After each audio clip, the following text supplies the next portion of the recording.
You have to be really intentional about putting a team together. I was in! Crawled out of the pile and just started screaming. How good is Joey Bosa? Herbert, rolling, looking, throwing, end zone, touchdown! It's intercepted. Derwin James. Derwin was there. You got to be on a mission every day in the NFL. But even more than that, you got to be on a mission together. Great hands, Keenan Allen. The Los Angeles Chargers select Rashawn Slater. Asante Samuel Jr. Stop! Oh, I'm stopping y'all boys. I'm getting cut. Intercepted. Picked up by Michael Davis. Explosion. Explosiveness from Eckler. There's Murphy. Boy, he blew that up, didn't he? It is picked off. Nasir Adderley. 50-50 ball is 100%. Mike Williams. Ochena Nwosu. And that will end it. Time to bolt up.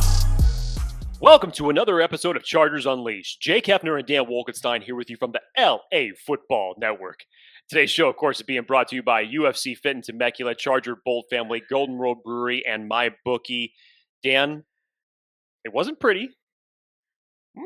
It definitely took some extra effort. It was a gritty win, but a win nonetheless. The Chargers had to have it. This essentially was a must-win game that they had to have in order to stay in contention at the top of the AFC West. Shorthanded, especially on defense. Sometimes backs up against the wall, came down to the wire, but the Chargers were able to go on the road and secure a victory against the Philadelphia Eagles, 27-24. They are back in the win column after essentially 3 weeks of us having to live with losses. Even though there's only 2 games, that bye week really sucked, having to live with that extra week of a loss. So Chargers are back on top, 5-3, atop the AFC West division. Dan, your thoughts? Oh, Jake, I feel great. This is wonderful. Happy Monday to you. Happy Monday or Tuesday, depending on when you're watching or listening to this, to all of our listeners and viewers worldwide. For folks who have not already subscribed to us on YouTube, you can find us on YouTube, as well as anywhere you can find podcasts. We're there. Jake, Chargers exercised some more demons. They took a 6+ minute drive to end the game, much like they did in Washington week 1.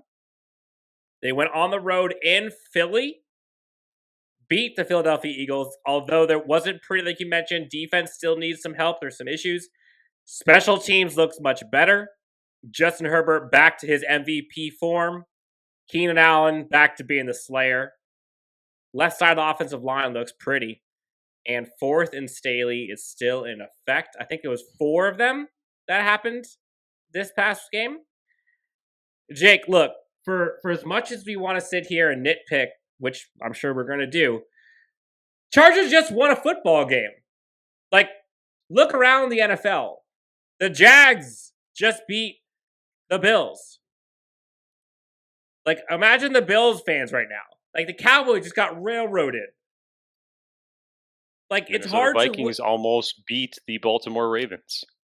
It's hard to win in the NFL. I don't care who the opponent is.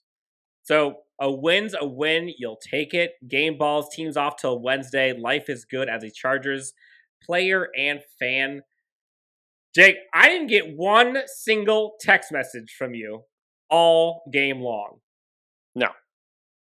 No, and to be honest, I mean, I was actually watching the game with a neighbor of mine who just so happens to be a Philadelphia Eagles fan.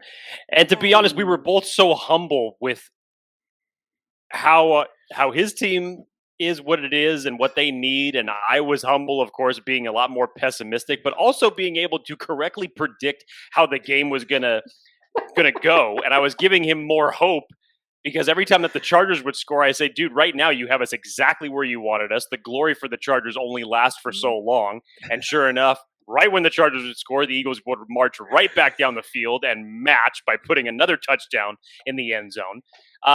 So no, I was preoccupied talking about, the poor years of the Chargers and where we've come from here, and talking about his 3 draft picks that he has in Philly for next year and what his team needs. So yeah, I was not, other than my fantasy football team, I was not preoccupied with texting Dan Wolkenstein this time, which, as he has stated many times, when he never receives a text from me, and normally it's a good thing. Yes. At least it's a good thing for the Chargers. And man, look, there's a lot to go over today. Obviously, we're going to go into some like reactions from the game, some of the biggest takeaways, storylines. We do, Jake, have a ton of voicemails from the Chargers Unleashed hotline that was lit up after the game on Sunday. We got a few today as well. Again, for folks who have not heard or called in, you can always call a hotline at 323-374-5651. Leave a voicemail and your reaction will be on an upcoming episode of Chargers Unleashed. So as we go through the segments, we will sprinkle in the voicemails. I believe we have 6, so we'll do it in pairs of 2. And we'll have 3 of those, and we'll have some fun. We'll get Jake's instant reactions because he has not heard a lick of these. So, Jake, biggest takeaways. We don't need to go through the recap. Everybody knows what happened. We all saw it. What are your biggest takeaways? Things that were most either impressive or things that were... Let's start with impressive first. Most impressive things about this game. I think most notable, you got to look at Justin Herbert, number one. After the 2 games of struggles that he's had against Baltimore, New England, this felt like a game where he got himself right again. And talk about efficient. 32 of 38 for 356 yards, 3 total touchdowns. And according to ESPN stats, it was his 12th 300-yard game, which is 2 more than any quarterback through just 2 seasons in NFL history. The only other 2 to do that, Patrick Mahomes and Dan Marino. And they both had 10. And Justin Herbert has 2 more than they do. It is insane. When you look and when you really break down what Justin Herbert was doing against coverage that the Eagles were bringing, because again, they tried to mirror a little bit of what the Ravens and the Patriots are doing, trying to mix it up a little bit.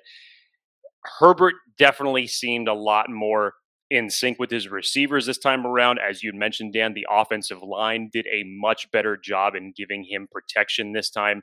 The drops that have haunted this offense were not there as they have been the last 2 games. This was a redemption game, certainly for Keenan Allen. 12 catches for him, over 100 yards. He even said in the post-game interview with Chris Harry that he didn't like the drops that he's had those last 2 games, and he made note of it to correct that. But I think just the way that the offense worked as a whole, certain things, we're going to get into it. When it came to the run game, certain plays that were being called, especially on 4th and Staley, there were a lot of warranted criticisms for that. But I think one of the other things that I noticed as far as offense goes, tight ends have a day. Holy crap. Yes. Talk about how they were featured. You go back to, what was it, Dan? I believe it was it the Raider game where it was all tight ends and no longer wide receivers, where Cook, Parham, and Anderson all had a day? I think that was the game, if I'm right, where it was their day. This felt to me a lot like that.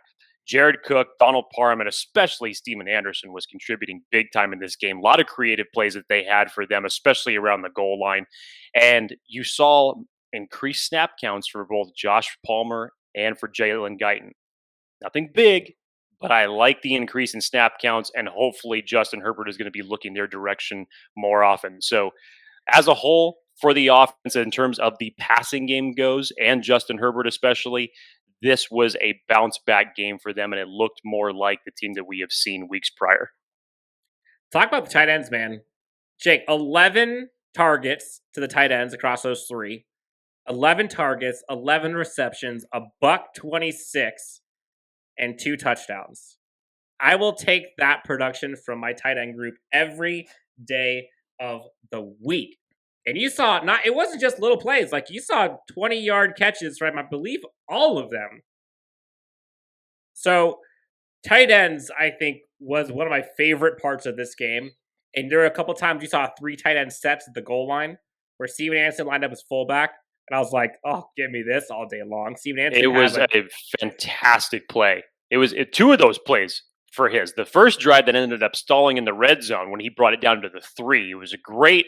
It was almost essentially the same formation that they had him coming out of the fullback position. Instead, this time he runs left and takes it all the way down to the 3 after the catch and run. And then eventually when they get down to the end zone on a drive later in the game, they had him come out from the same position. This time he goes right. Everybody bites on all the receivers. Anderson just sneaks through. Nobody's in coverage on him, and it's an easy touchdown. I mean, I love the fact that this team kept Steven Anderson, and for the fact that he has grown into this role, not as just a fourth tight end, but essentially he's putting Gabe Neighbors just out to pasture right now as far as his role goes on this offense. I will obviously talk about Justin Herbert here in a sec, but the thing I liked most about what we did with tight ends was they were everywhere. Like what we do with Steven Anderson, for example. You saw Steven Anderson slip underneath and then go back and watch that chunk play to Mike Williams for like 50-something yards.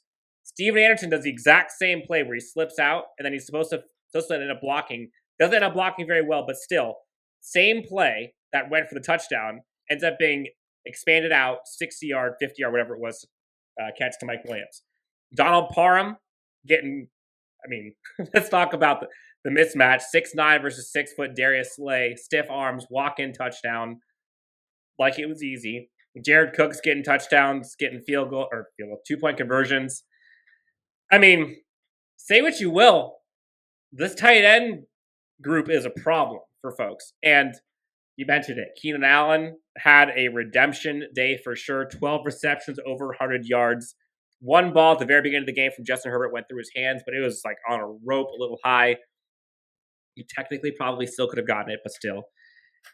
But let's talk about the man of the hour. I mean, what more can you say about this Justin Herbert kid, huh? Sophomore slump my ass. Like, 84% completion percentage? What? I think at one point he had 11 straight completions, and the kid was just dealing. There was not a single pass that was even remotely close to being intercepted. Like, not even close. The only one that was possibly one that you could take back was the one to Mike Williams. He still caught it for 50 yards. Justin Herbert arguably had the best day of his 2021 career so far, which is saying something because he's had some good days. This was the most efficient I have seen him in quite some time. Amazing bounce back game for him. And last thing I'm going to say in terms of biggest takeaways, can we all please shut up about offensive coordinator Joe Lombardi? Jake, we didn't punt once. Not once. And the 2 fourth down calls, which we'll get to in a sec, on the things that possibly could have gone wrong, that did go wrong, I liked both of them. I liked both times that they called for the play. I liked both times to go for it.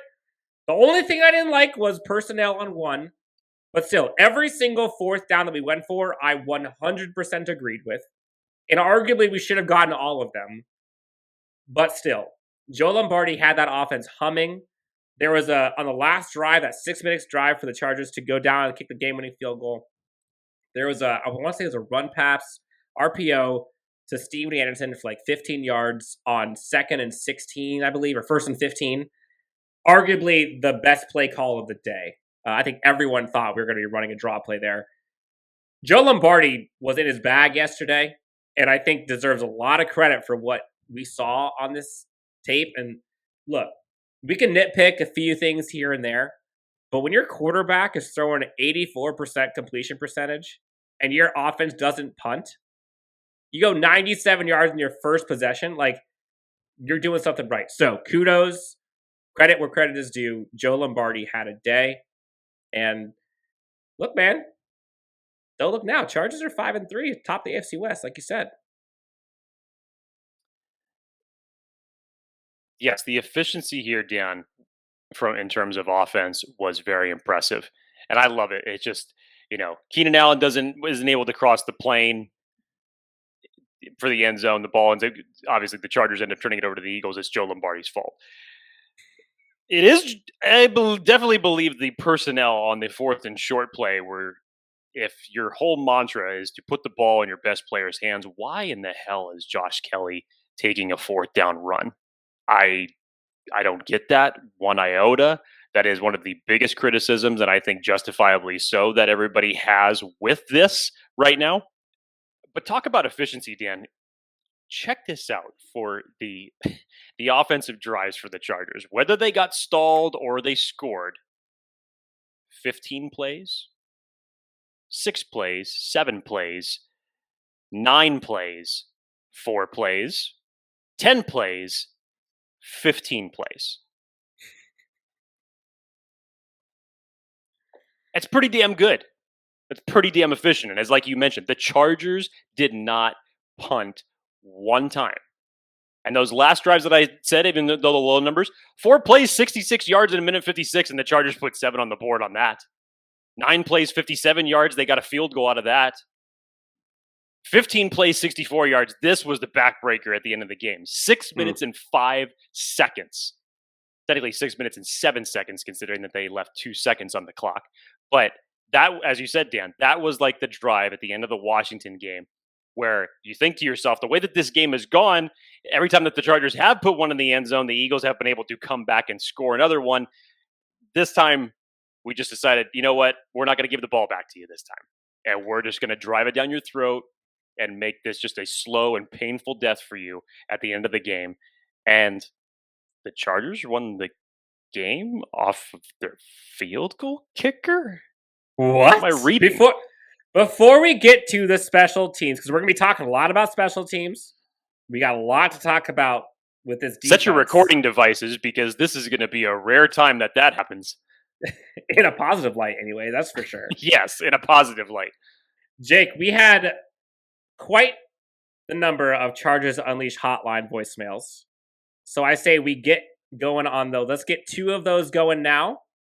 Again, for folks who have not called in or are not familiar or have not tuned in before, Chargers Unleashed hotline, 323-374-5651. Leave a voicemail with us, and we will go ahead and play your voicemail, and you'll get Jake's instant live reaction for the first time. All right, Jake. So, again, like I mentioned, got 6 voicemails. Let's hear what folks had to say about this game.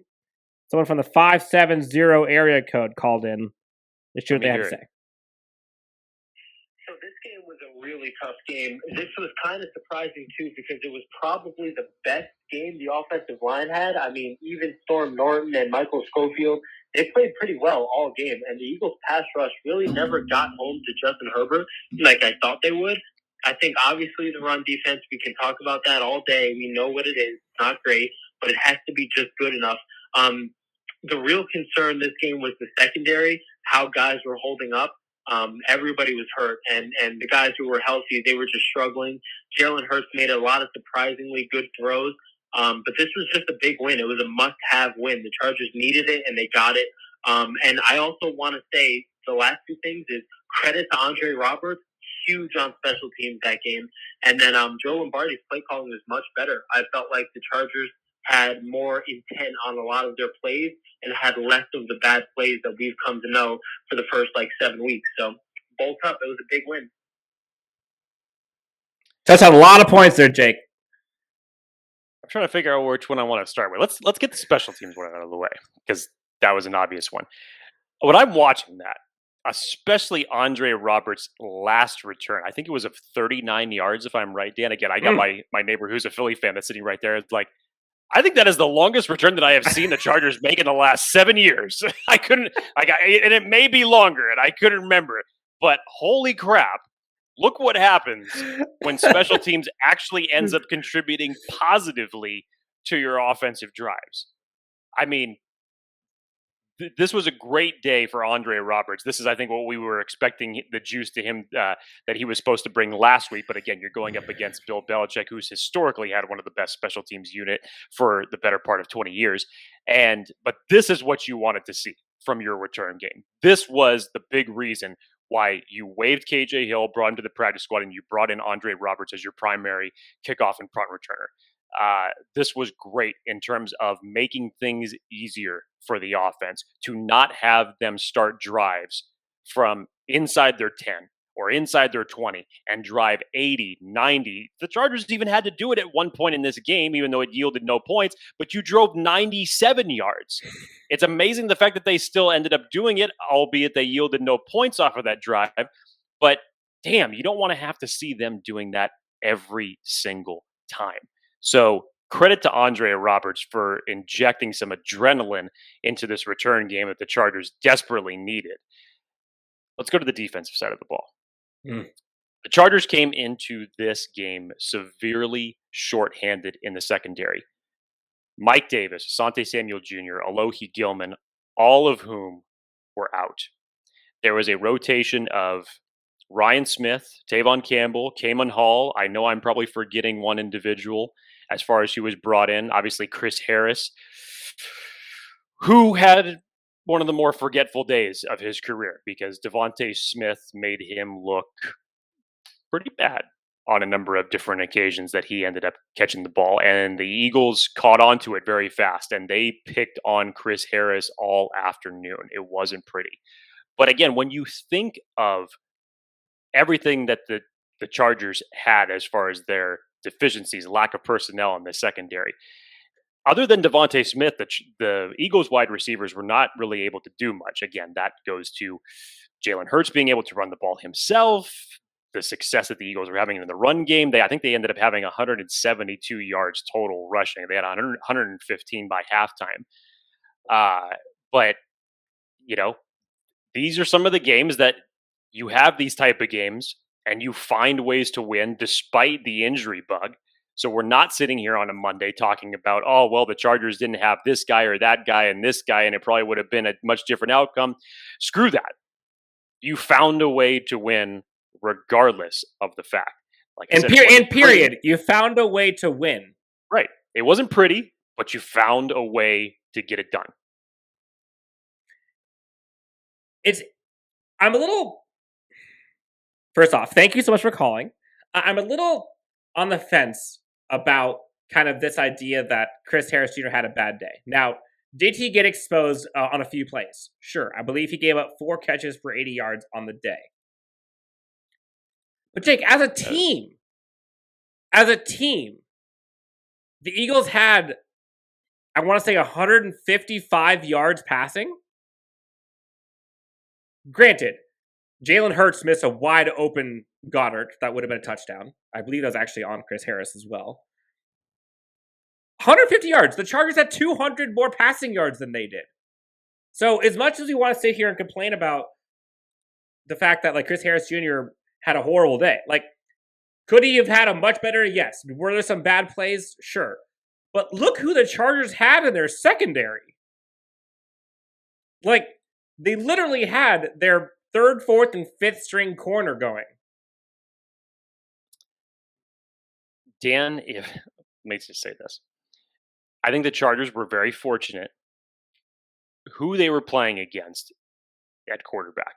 And this is not a knock. This is not a knock on Jalen Hurts because I think he can develop into a very good quarterback. If he fixes some of his aspects with his reads and more importantly his accuracy, Dan, he had that one in the drive that could have been an easy 6 if he just puts it in Dallas Goedert's hands instead of overthrowing him just a bit.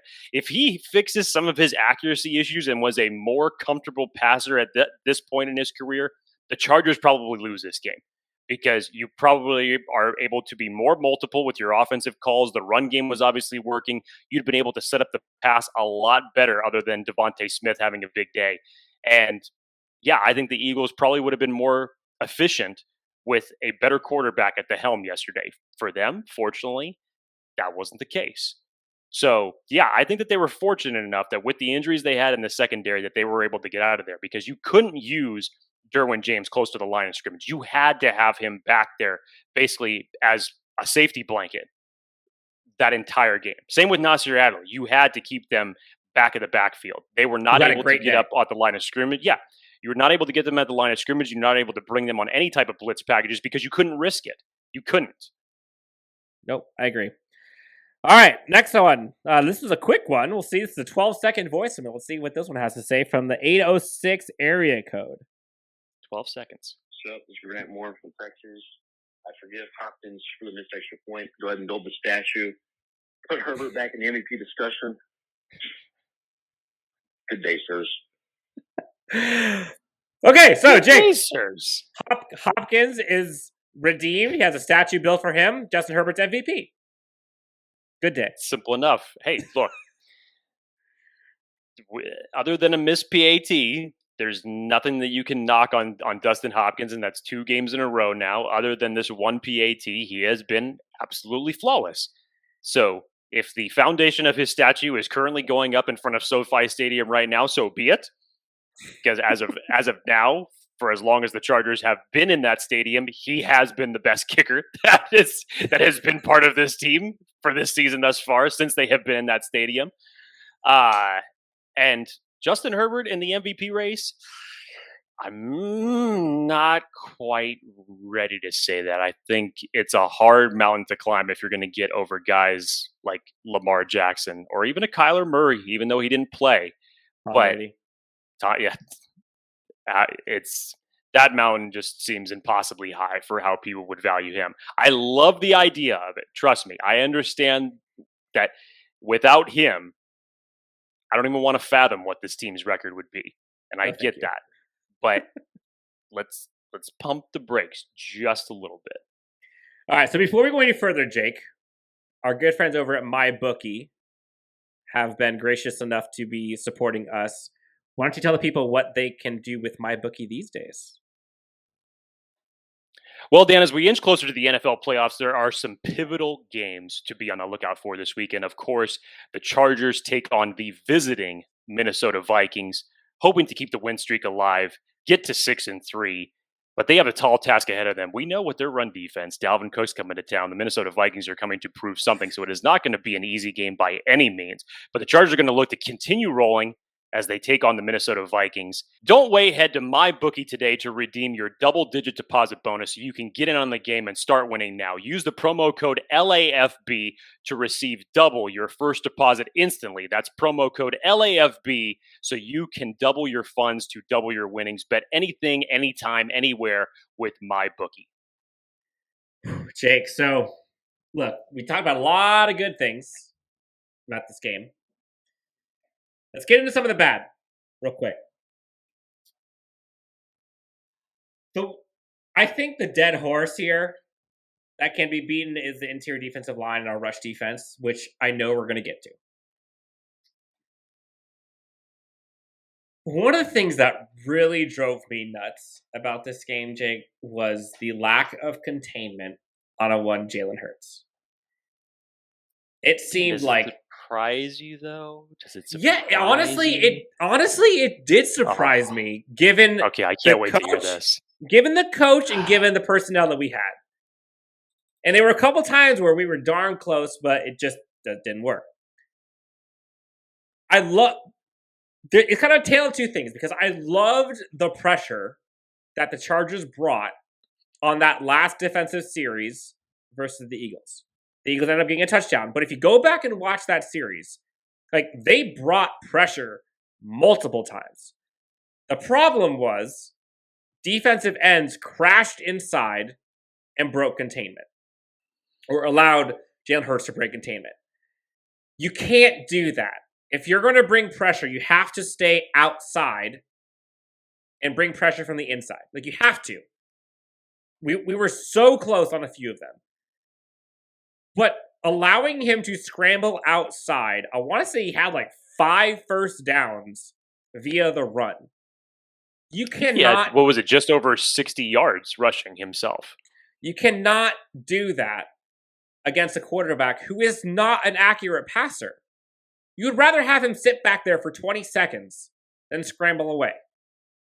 That was, I think, one of the things that drove me nuts the most was, once again, just like the Patriots game, their offense didn't really do anything.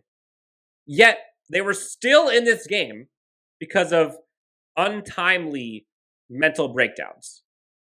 And some of it was Joey Bosa, where he's crashing inside unnecessarily. And so that irked me. And I guarantee you, Staley and company are going to go back and look at that last drive. They're going to give props to the pressure, but they're going to knock the ability to break containment. That was not okay, in my opinion, especially to an offense who is that one-dimensional. Like, they're not passing it. At one point, I think they ran like 9 out of 10 straight times. It was like, what are you doing? It's funny if you go back and you look at how the Eagles started this season. And again, I'm sitting with a Philly fan watching this game, and even just watching their games on primetime that they've had thus far this season. Those first couple weeks of the season, they were not running the ball at all. And then all of a sudden, Nick Sirianni decides to wake up and utilize his rushing attack a little bit more. Dan, in short, for this conversation, you're talking about the containment aspects. Look, I am not surprised one bit, regardless of the lack of personnel that the Chargers had on this team. Dan, historically, and we can go back 3 head coaches in all of this, the Chargers are horrible against containing mobile quarterbacks. And when you have one that is dynamic as and athletically has the athletic ability that Jalen Hurts has, it doesn't surprise me at all. It does not surprise me at all. Like I said, if Jalen Hurts was a more accurate downfield passer and was able to connect on some of them that he had an opportunity to do so, we could be sitting here today talking about a Chargers loss. Because if those same things happen, he still ends up having his 60 yards rushing. Obviously, the run game getting off the way it did throughout the entirety of the game, over 170 yards rushing. Jalen Hurts could have picked his spot and looked elsewhere. And the Chargers, especially with their secondary deficiencies, they probably would have bitten. And it could have been worse. So it does not surprise me in this circumstance. It's much like, Dan, what the announcers were saying during the Baltimore game. When the running game was working so well for them, and then all of a sudden the drives would come up on Baltimore, and Lamar Jackson would go back and he's throwing it on 2nd and 10 and throwing it on 3rd 10, and all of a sudden they're punting, and they're like, what the hell are they doing? Why? The running game was working so well. So it doesn't surprise me at all. I think Nick Sirianni had that idea in his mind that they were going to use this run-heavy offense for Jalen, have an RPO option if it's there. Take the shot. If it's not there, obviously use his legs to convert the first down. So it doesn't surprise me from the standpoint of the Eagles game plan, and nor so does it surprise me from the standpoint that the Chargers weren't able to stop it, because, Dan, historically, they have never been able to. Now, I will say, I like Jalen Hurts. Like, I think he's got it. Like, I think give him some mechanics and some ways to fix that. Give him a couple off seasons to kind of work on some of his accuracy stuff. Like, he's a gamer. I think Philadelphia has their starting quarterback there.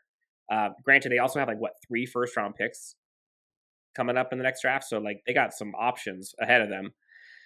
Jake, let's get back to the Chargers Unleashed voicemail from the Chargers Unleashed hotline, 323-374-5651. Again, this is an adult show, not for the faint of heart.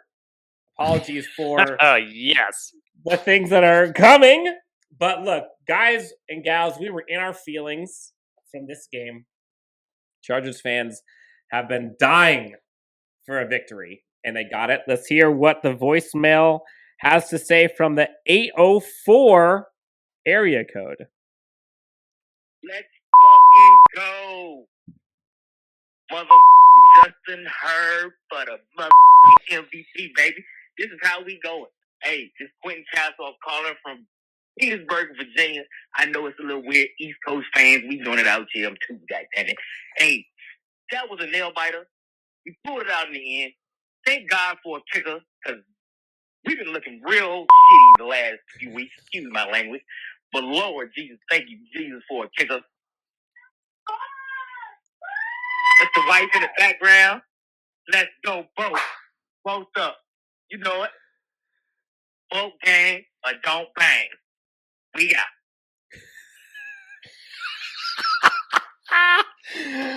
Oh my God. Again, Dan, this is why I love doing this show. It's for moments like these right here. I love it. First off, I cannot believe that. First off, calling from Virginia, just like his message kind of alluded to. It's like, I know Virginia, you wouldn't think that there'd be any Charger fans in Virginia. I'm just as surprised as you are, Dan, probably to get that message. But damn it, yes. Everything that was said there was absolutely true. It was a nail biter. Thank God we had it. Thank God Dustin Hopkins right now is making all of his kicks to win this game. Justin Herbert got back to being Justin Herbert in this game. Old gang or don't bang, baby. Boom! Let's go. Shout out to Quentin And was it St. Petersburg, I believe, or Petersburg, Virginia? Virginia. Oof. Man, and then the wifey in the background getting hyped. Let's go. Like, that's what this is all about. It's not just the fellas here. We've got wives, we've got kids screaming in the background. Like, people are amped for this team, for these games. And Jake, talking about having a kicker, finally. What were you feeling? I know how we have felt historically when we see a kicker go out there to kick, regardless of where they're kicking. How were you feeling about that kick before it went up? Like, did you feel confident? Did you feel like, here we go, he's going to miss it? Like what were you feeling more or less confident or the same as you were weeks prior? You know what was hilarious, Dan? Let me go to a few plays before the kick is actually done. As we're driving down the field, we're in good field goal range at this point, but in my heart, I'm thinking, dude, get it up to the 5. I don't care. Don't just settle for a 20-yard field goal. Like, please. Or a 45-yard field goal. It is going to take a lot of consistency to get over the demons of having 11 kickers since 2017. Fair. For every missed field goal PAT, it's going to take a long time. And that feeling is not going to go away for a while. But so there were two things that happened. So I think it was the last timeout that the Chargers ended up taking. I think it was a run right. Eckler, I think he ended up losing. Either was no gain or 2 yards that he lost on it. It was still in bounds. We had to take our final timeout. The last play that happens before the field goal ends up happening. Again, the Chargers have no timeouts at this point. Eckler's able to bust one up the middle, get a nice chunk of yardage back, and he gets tackled. And then all of a sudden it just gets up like fist pumping. I'm looking at the TV like, get to the line, you idiots. You still have to spike this ball. Like, they're looking like, yeah, we just made a great play. Like, the game's not over yet, dude. Like, get up on the ball and spike it and stop the clock. I think my heart was pounding more at that moment right there. I'm like, that would have just been the most Chargers thing to do, that everybody forgot that there was no timeouts left. And God forbid if they let that clock run down before they were able to get the field goal off. But yeah, Dan, like I said, it doesn't matter if it's from the 6, the 36, the 56. This feeling of anxiety and the thought process of the Chargers missing one, especially in a critical moment like that, that's not going to go away anytime soon. I will say, the part that got me the most anxious about that drive at the end of the game, I mean, aside from the fact that Austin Eckler absolutely got the first down, there's no reason why that was a 4th down run that they had to call, where he jumped over the line. Horrible spot. No way he did not get that first down. Fast forward, I want to say Chargers were in field goal range. It's about a somewhere between 40 and 50-yard field goal at this point. Chargers, I think they go to Keenan Allen, short of the sticks. It's like 4th and 2. Chargers go up there and looking as if they're trying to get the Eagles to jump off sides, and then get to the very end of the play clock, call timeout. As much as I was confident that, true to Brandon Staley's form, he would have gone for on 4th down, there was like the devil and the angel. There was like that moment where I'm hoping like, oh hell no. Like, please tell me we're not settling for a 48-yard field goal right now. Like, I would rather go for it on 4th and 2 or 4th and 1 than go for a 40-yard field goal. Don't do this to me with 3 minutes left. That was when I got the most stressed out. Once we got that first down, I was kind of like, okay, I feel better. But when we actually kicked it, Jake, I literally looked to my wife. I said, I can't watch this. I put my head in my hands, and then the blanket, and then I just listened for my wife. And then game over. We win. I should let game over. It's 2 seconds left. You're right. It's going to take a lot to negate those negative feelings and experiences that we've had from the special teams. But look, give them credit. They did what they needed to do. And they went down 6+ minute drive for the win when they had to have it. Thank you, baby Jesus. Moving on, Jake. 951 area code. leaving us a voicemail. I think they're happy about the win, but there may be some other feelings as well. Let's hear what they have to say. Hey, I'm happy about the win today. Very excited about it. However, I do think, obviously, our defense needs some work. Not just the run defense, which I know a lot of people say, but I also think that the defense all around is hurting a little bit. But my main takeaway, not just from this game, is just it looks like they don't have heart. They don't have that fight in them. They just lack that. And I think if we are going to be postseason contenders, they need to have more fire. So that's my take. Hopefully they get it. Hopefully we can do something in the postseason this year. Thanks. Well done. Call it like you see it. Called out. Bring in the hot takes. Jake. Well, first off, thank you so much for calling. Chargers don't have heart. They don't have the fight in them. Do you agree? On defense, specifically. This is a very interesting comment. I'm going to say yesterday was a microcosm of the personnel that was on the field. And obviously the Chargers were dealing with their injuries in the secondary, and I'm not taking away any excuses of anything. But in defense of her comments, and Dan, as we have said many times on this show before, the Chargers are not stacked with 11 spots on defense to post Derwin James's and Joey Bosa's. And if you were to point out one other defender that probably had a big-time contributing day yesterday, was Linval Joseph, but that's probably the only one that you can say. Dan, we have been waiting for that opposite edge rusher to show something consistently to where Joey Bosa is not doubled and triple teamed on a weekly basis. The only time he got free that he got to Jalen Hurts it was literally when nobody touched him. I don't know why anybody had no bodies on Joey Bosa on that play. But, Kyler Fackrell has had his moments, and Uchenna Nwosu got his first sack a couple weeks ago. You've had some flashes here and there, but there's nothing consistent coming from the edge rush. Jerry Tillery had one flash yesterday when it came to negating a run play. He still has not molded into the first-round interior defensive lineman that we thought he was going to. So it's a number of things. Do I think that this team has heart? Yes. When it comes to personnel, we're talking about a completely different story. And I'm not going to lie, Dan, but the very beginning of that call really just wanted me to go off on a draft mode tangent. And I know I'm still months ahead of myself. But damn it, if we want to start bringing up names like Jordan Davis, Perry, and Winfrey for the interior defensive line, I'm all for that. Let's go. But I'll go ahead and, to Dan's side, he'll still tell me it's too early in time to start doing that right now. But I will say this. When the playoffs come, if the Chargers ultimately end up making the playoffs, you better damn sure be hoping that you see a much better product defensively than what you've seen from this team.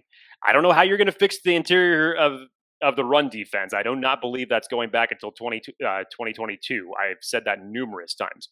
But give me some creativity on defense on how you're going to be putting your best players in a position to create negative plays, to create turnovers. Show me something that's different, because I get it with the personnel this week, you were handcuffed. You really couldn't do that much. But moving forward, still got a lot of games to go. I need to see something different that's going to be able to knock an offense off their snide and not be able to be so predictive on how to beat this defense of ours. Honestly, I'm very happy that this caller gave us this topic, because I want to say I saw a former Charger tweet something about stopping the run is a mindset. And that was Merriman that said that. Was it? Okay. So how much of this is personnel versus how much of this is that they're just not showing heart? If it's a mindset thing, Christian Covington, Linval Joseph, Jerry Tillery, Chris Rumpf, Uchenna Nwosu, Kyler Fackrell, Kaiser White, Joey Bosa. That's enough. Like, is it great? Like, is that a top defensive line from a rushing perspective? No, but like, is it okay? 100%. Like, I don't get how this is happening. And you go and watch some of the plays, Jake, on replay. People are getting washed away. Folks, aside from Linval Joseph, because he had a great game. Folks are getting blindsided and are getting completely taken out of the play numerous times. And that's not okay. Like, at some point, you got to man up and either add more guys to the line, which I think you saw the Chargers do at the end of the fourth quarter, where he broke containment, or pony up. Like, you've got dudes. There's no reason that you should be last in the NFL in rush defense. No excuse for that. And sure, we can say they were handcuffed. Jake, they weren't handcuffed on the defensive line. Arguably, this is the most healthy their defensive line has been all season. Justin Jones is back. So I don't know. Like, I want to give these guys the benefit of the doubt. And look, like, there are things that they're trying to work out. They're trying to fix numerous things at the same time. But at some point, like, they gotta fix that. And they can't just look around at other people. Like, look in the mirror sometimes. And sure, like, I'm sure there are things that Brandon Staley and team and coaching staff are looking at. Like, there's a reason for it. But at some point, you have to decide, this is a trend, and I will do everything to stop this. I don't think it's a hard thing. But number one, I think Brandon Staley, from his comments in the bye week, said that he recognized that it was bad, and he took that upon himself. Has it been fixed yet? Not even close. Like I said, Dan, it's not getting fixed. Guys, until you play the Jets to the point where they're going to have to throw the ball because of the lead. Dan, okay, if you want, Dan, here you go. Right now, I'm going to give you an absolute 100% solution to fix the run defense. The Chargers need to get up 21 or 28 points on their opponent, much like you did against the Raiders, to where you got out to a soft, comfortable lead, to where they could not put running the ball as a priority at that point in the game. That's how you fix it. But that is the only way that you are going to fix it this year. Dan, it's not going to fix it. No, I will not stand here and say that it is a lack of heart from these players, because I truly believe that they are playing hard. But from a personnel standpoint, Dan, yes, I've been saying it since July. The interior depth of this defensive line, I've been worried about for months, since training camp. God, did you see Justin Simmons, or is Jeffrey Simmons, the interior defensive line on the Tennessee Titans, the havoc that he wreaked? I mean, that's like Aaron Donald light. And he was a stud coming out of Mississippi State. And when you go back and you look at this is going to have to be a priority for this team, not just in free agency, but in the draft as well. You're going to have to double dip to bring in reinforcements here. And this has definitely been a position that, you know, if I'm going to hammer Tom Telesco on one thing, it will be this, because I definitely think that he has negated putting depth or key pieces around this particular position when it comes to the NFL draft, albeit, hey, I know he had a million other priorities, especially on the offensive line, that he had to take care of first. But still, there has not been a lot of priority put at the interior defensive line. And right now, it's showing. And it's looking really bad. Yep. But look, hey, I know we're in a kind of a low energy perspective, or at least negativity perspective, but damn it, the Chargers won. Like, we're nitpicking right now. The Chargers' rush defense is not good, and it's going to rear its ugly head, and it's going to cost us either in the playoffs or in the future game in the regular season. It's going to cost them if they don't get it fixed. Like, we all have to accept that. It's not okay, but it's going to happen. Now, should we expect this Chargers team to win Super Bowl this year? Like, that's a little bit of a stretch. And the answer is no. Don't say it's a stretch. Just say it's a no, and be honest. But let's temper expectations a bit. But we can ask for this defensive line to do better. I think that's fair. All right, Jake. Next voicemail. Kalen called in. Let's see what Kalen from Montana has to say about this Chargers team. Yellowstone? Hey, boy, this is Kalen out of Montana again. Cancel that first one. That was terrible. Anyway, both up, boys. Just glad to see the boys getting the win column again. O-line held their own, which is great to see. Defense still has their issues, but it is what it is. Just try and hold back the bleeding. Good to see them get a win. Kicker showed up. Justin Herbert's back to his old ways, which is great to see. I don't know if it was because the offensive line wasn't holding their own and just didn't have time to push the ball down the field, or maybe he got injury to his hand, but he looked like his old self. Anyway, both up, boys. Let's go Minnesota. There's the optimism. Thank you so much to Kalen out of Montana. Shout out Yellowstone. Yellowstone Ranch, baby. A bigger reason of why Justin Herbert looked as good as he did is because he wasn't getting his pressure nearly as often as he had been the past 2 weeks. Had time, the offensive line did very, very well.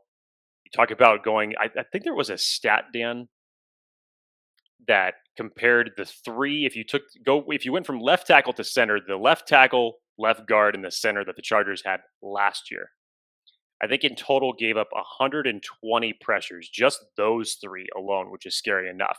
And I think this was Alex that ended up tweeting this out. It was a great stat. And he said that right now, when you look at the combination of Rashawn Slater, Matthew Filer, and Corey Linsley, they're on pace to only give up 60 pressures this year. That's on pace. That's not what they've given up so far. They're on pace to give up that. I mean, talk about what reinforcements to an offensive line does, especially for a franchise quarterback. And this time, thankfully enough, the right side of your line did not end up being a hindrance to your offense screwing up the way that it had been the last 2 weeks. I thought that Storm Norton arguably played one of his best games as a Charger yesterday. I record that. I don't feel like I will be saying that sentence a lot. I hope I do, but if I don't, this is one of those rare occurrences. And look what happens. Justin Herbert ends up having a much needed rebound game, one of the most efficient games that he's had since he's been in the league. And these are the results. This is what happens. You can do this week in, week out if this offensive line continues to give your franchise quarterback protection like this. I mean, it's amazing year over year, the difference. And it's kind of, I was thinking about this when you were talking about the special teams a little bit earlier, but turning a weakness into a strength. Looking at kind of the Chargers' offensive line woes of the past, one offseason, one draft, now that has turned into a strength, at least for 2/3 of the line. Special teams has been a huge weakness. And you look at Andre Roberts and Dustin Hopkins, and seemingly it's a strength, at least for 1 week. It's so important to be able to kind of have that self-reflective moment of knowing what you're bad at and then making that a strength. The Chargers can easily go into the draft this year and look at their major weaknesses. They gotta shore up the trenches on the defensive line, on the right side of the line. They probably can get some help at running back. They probably get some help at linebacker, safety, but the main things is the trenches. You got your pieces. I mean, it's exciting. It's exciting, but the job's not done. And it's unfortunate that Oday Aboushi is out for the year. It's unfortunate that we just found out Ryan Smith is out with a torn ACL. He's gone. Special teams is going to take a hit with that. But look, it's a game of attrition, and it's a next man up. You hear people talk about it all the time, and that's where the importance of coaching and coaching folks up comes into play. And that's why I'm very happy we have Brandon Staley, because I think he does that better than most. At least he has done so so far in his tenure. Last one, Jake. Voicemail from the 858, friend of the show. I think you may recognize this fella. friend of the shows from Charger Chat podcast, Kevin, has called into the show. Let's hear what Kevin has to say. What's up, boys? This is Kevin from Charger Chat. Just wanted to call you guys, tell you guys do awesome work. Appreciate everything you guys do for all the Charger community. My question is, for your week, what do you guys do? Are we going to grocery stores, putting away carts? Are we ordering extra briskets? What are you guys doing on this victory week? All right, boys. Keep it up. Talk to you later. Bye. Love this one.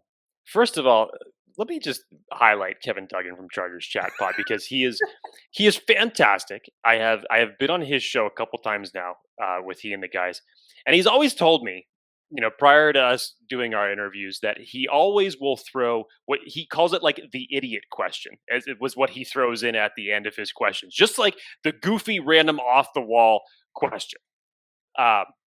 And this is no surprise to me because this is what this is. This is what it reminds me of from our conversation. So he asked basically, what was the question again, Dan? What do we do during the week when we're not doing this? Is that essentially what he's asking? I think he's asking, what are we doing to celebrate after a win? What are we doing to celebrate? Okay, I believe brisket, putting shopping carts away.